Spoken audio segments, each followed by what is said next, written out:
राधे राधे मेरे प्रिय साथियों, आप सभी लोग जानते हैं कि खरमास शुरू हो चुका है और पूरे साल में यही एक ऐसा महीना होता है जो 2 वर्षों को आपस में जोड़ता है। यानी वर्ष 2025 के 15 दिन खरमास के होंगे और वर्ष 2026 के भी 15 दिन इसी खरमास के होंगे। इस प्रकार यह महीना 2 सालों को जोड़ने के साथ साथ हमारे जीवन में कई तरह के परिवर्तन भी लेकर आता है और इस महीने के कुछ विशेष नियम होते हैं जिनका पालन करना बहुत आवश्यक होता है, क्योंकि यही महीना आपके आने वाले नए साल को आपके लिए शुभ भी बना सकता है और अशुभ भी।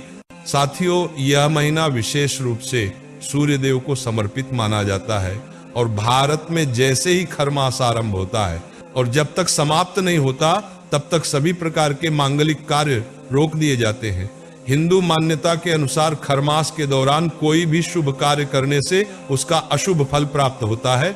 अब आइए जानते हैं कि खरमास से जुड़े हुए कौन कौन से नियम हैं जिनका आपको विशेष रूप से पालन करना चाहिए। साथियों, खरमास के दौरान प्रकार के वाद विवाद या झगड़े में पड़ने से बचना चाहिए, क्योंकि इस महीने के विवाद बड़े आर्थिक नुकसान या मान हानि का कारण बन सकते हैं। इसके बाद इस समय लेन देन में विशेष सावधानी रखनी चाहिए और किसी को भी धन उधार नहीं देना चाहिए, क्योंकि इसे अशुभ माना जाता है और इस महीने दिया गया धन वापस मिलने में बहुत कठिनाई होती है। साथियों, इन 30 दिनों के दौरान विवाह, मुंडन, गृह प्रवेश जैसे किसी भी मांगलिक कार्य से बचना चाहिए। साथियों, खरमास के महीने में कोई नई शुरुआत भी नहीं करनी चाहिए, जैसे नया व्यापार, दुकान या बिजनेस शुरू करना, क्योंकि इससे सफलता में बाधा आती है या नुकसान होने की संभावना रहती है। साथियों, इस महीने में तामसिक भोजन का सेवन भूलकर भी नहीं करना चाहिए, क्योंकि इससे शरीर और जीवन में नकारात्मक परिवर्तन आते हैं। साथियों, अब ये तो वे बातें थी जो खरमास में नहीं करनी चाहिए। अब जानते हैं कि इस महीने में क्या करना चाहिए।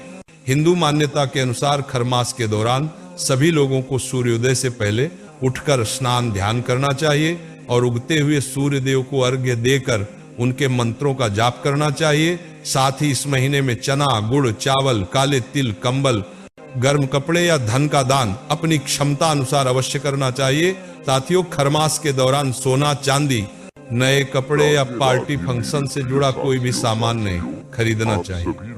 साथियों, अब एक बड़ा प्रश्न यह आता है कि क्या इस महीने बाल, दाढ़ी या नाखून कटवाने चाहिए।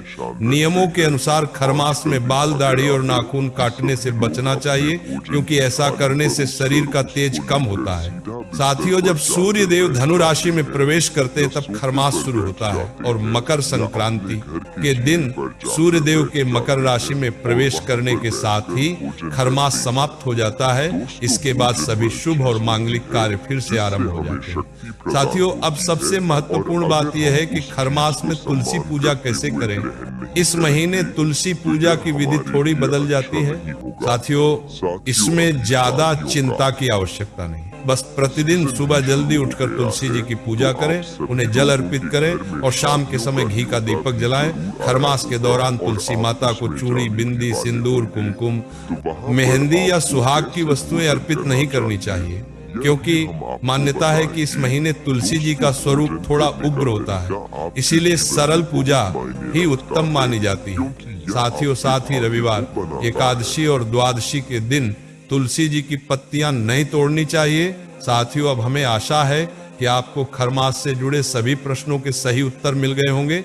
फिर भी यदि आपके मन में कोई प्रश्न है तो आप कमेंट करके पूछ सकते हैं और ये भी जरूर बताएं कि आप ये वीडियो कहां से देख रहे हैं। राधे राधे मेरे प्रिय साथियों।